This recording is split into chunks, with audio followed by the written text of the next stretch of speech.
اللہ تعالیٰ کتنے پیار سے یہ بات کہہ رہا ہے، توبو الی اللہ، اب آ بھی جاؤ۔ چونکہ قرآن ختم ہو رہا ہے نا، تو ایک آدمی نصیحت کرتے کرتے کرتے کرتے، یہ اللہ کے لیے مثال نہیں دے رہا، اللہ تو ہر عیب سے پاک ہے، تھک کے کہتا ہے یار ہن تو مان لے میری گل، ہے نا؟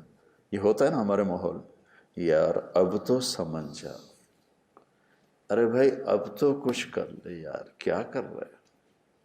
تو پورا قرآن چلتے چلتے چلتے چلتے آخر میں اللہ نے کس خوبصورت انداز میں کہا، آ جاؤ نا، اب تو آ جاؤ، سبحان اللہ، توبو الی اللہ، آ جاؤ آ جاؤ آ جاؤ الی اللہ،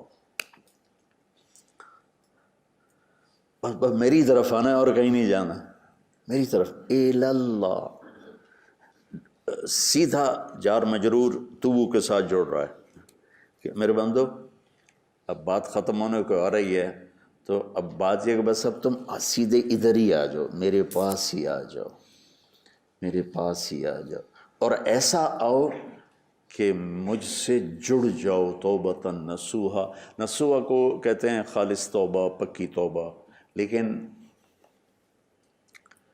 ناسے کہتے ہیں درزی کو، ناسے کہتے ہیں درزی کو، اور منصاح کہتے ہیں ابرہ کو، سوئی کو، اور نصیحت کہتے ہیں سینے پرونے کو، نصوحا اس میں مبالغہ ہے،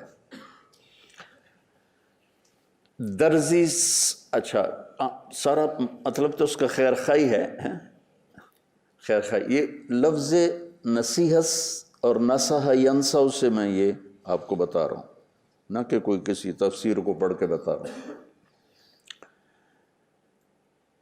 درزی خیر خواہی کا مطلب جو ہے نا، وہ درزی پر بڑا فٹ آتا ہے۔ اگر درزی صاحب نے یہ کپڑے نہ سیے ہوتے تو ہم ایک دوسرے کے سامنے بیٹھ سکتے تھے،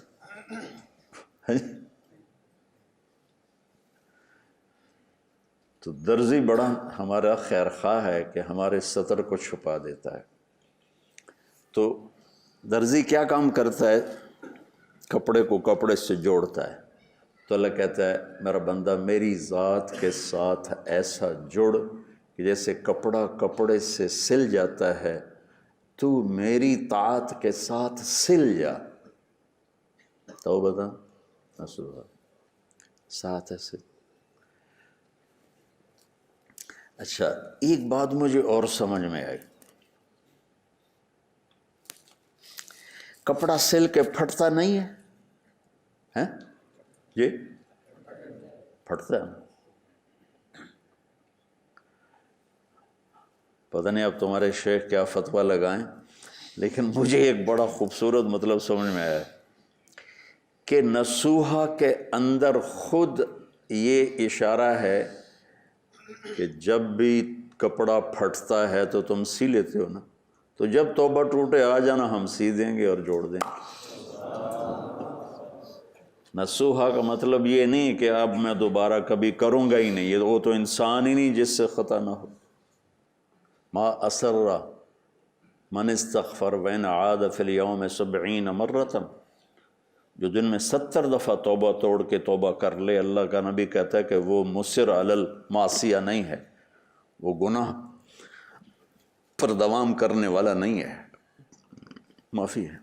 تو نصوحا کے اندر یہ خوبصورت مطلب ہے، جب ٹوٹے آ جانا ہم سی دیں گے، جوڑ دیں گے۔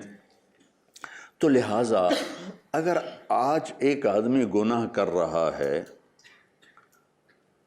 پتہ نہیں کب توبہ کر لے، تم اسے گالیاں دے کے برباد ہو جاؤ۔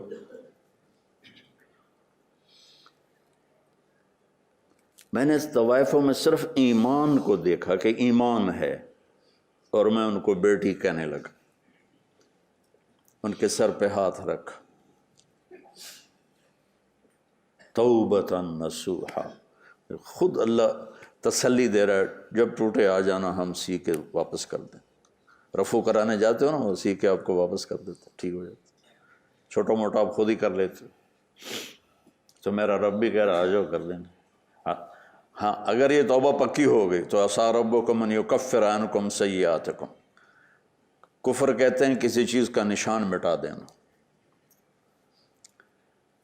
ایسا عفو چھپانے کو کہتے ہیں لیکن چیز باقی ہوتی ہے، اور کفر ہوتا ہے کہ چیز کو اس طرح مٹا دینا، چھپا دینا کہ نشان مٹ جائے۔ زمیندار کو کفار کیوں کہا ہے؟